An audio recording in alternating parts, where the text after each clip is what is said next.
धर्म को मजबूत करने वाला। आज सनातन धर्म को लोग जाति में तोड़ रहे हैं। आज सनातन धर्म को, हिंदू धर्म को लोग जातियों में तोड़ने का प्रयास कर रहे हैं कि ये ब्राह्मण है, ये क्षत्रिय है, ये वैश्य है, ये शूद्र है, सबको बांटा जा रहा है। पर मैं यहाँ के सैन समाज को, नाविक समाज को धन्यवाद देता हूँ कि आप सनातन धर्म को बहुत मजबूत करने का प्रयास कर रहे हो।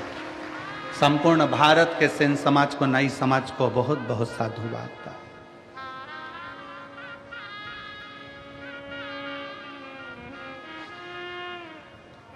आपकी जागरूकता होना चाहिए।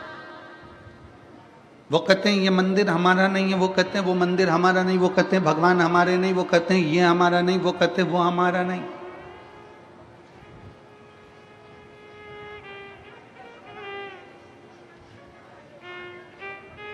आज तक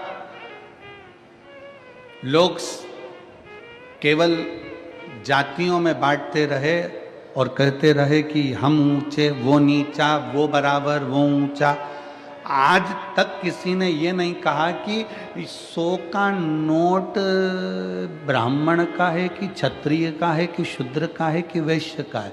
वो 100 रुपये अगर शमशान में भी मिले हैं ना, तो भी वो बनिया की दुकान पर चल जाते हैं, और बनिया की दुकान का भी 100 का नोट है तो शमशान में चल जाता है। वो 100 का नोट, उसमें कहीं पर भी ऐसा नहीं दिखा कि कहीं छुआछूत हो। उस 100 के नोट में कहीं ये देखा जाए कि ये हमारा जाति का नहीं है, ये हमारी समाज का नहीं है, ये अन्य धर्म का है या अन्य समाज का है, ये 100 के नोट में नहीं देखा।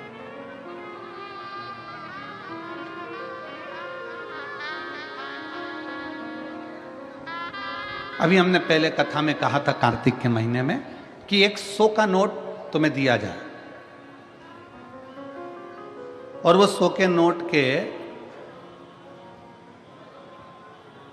4 हिस्से करे जाए। कितने हिस्से करें? 4। ठीक है, चला दोगे तुम 100 के नोट के 4 हिस्से?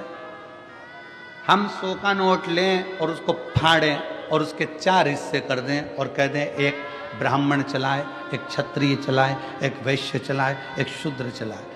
है किसी की हिम्मत जो 100 के नोट के 4 हिस्से कर दिया जाए और अलग अलग जाकर चला के बता दो? कोई चलाएगा? जम के बोलो नहीं। वो ही 100 के नोट के 4 हिस्से सेलो टेप से जोड़ दिए जाएं, एक कर दिए जाएं, तो मार्केट में चल जाएगा। उसी तरह हम ब्राह्मण, क्षत्रिय, वैश्य, शूद्र जब एक हो जाएं तो फिर सारी दुनिया में चल सकते हैं। दुनिया तोड़कर अलग कर रही है, हम जुड़कर एक हो।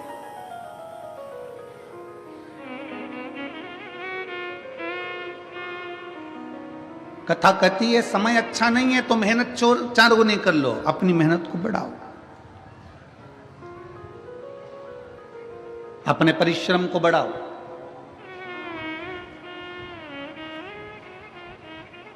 हमें याद है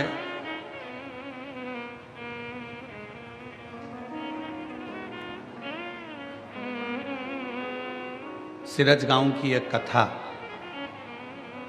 बहुत पहले की बात है, 19-20 साल पहले की। और सिरज गांव में जब हम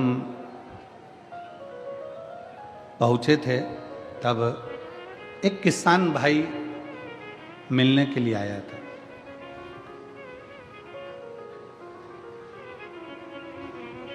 और वो कपास की खेती करता था। उसको खेती को वहां पर कहते थे पीक लेना।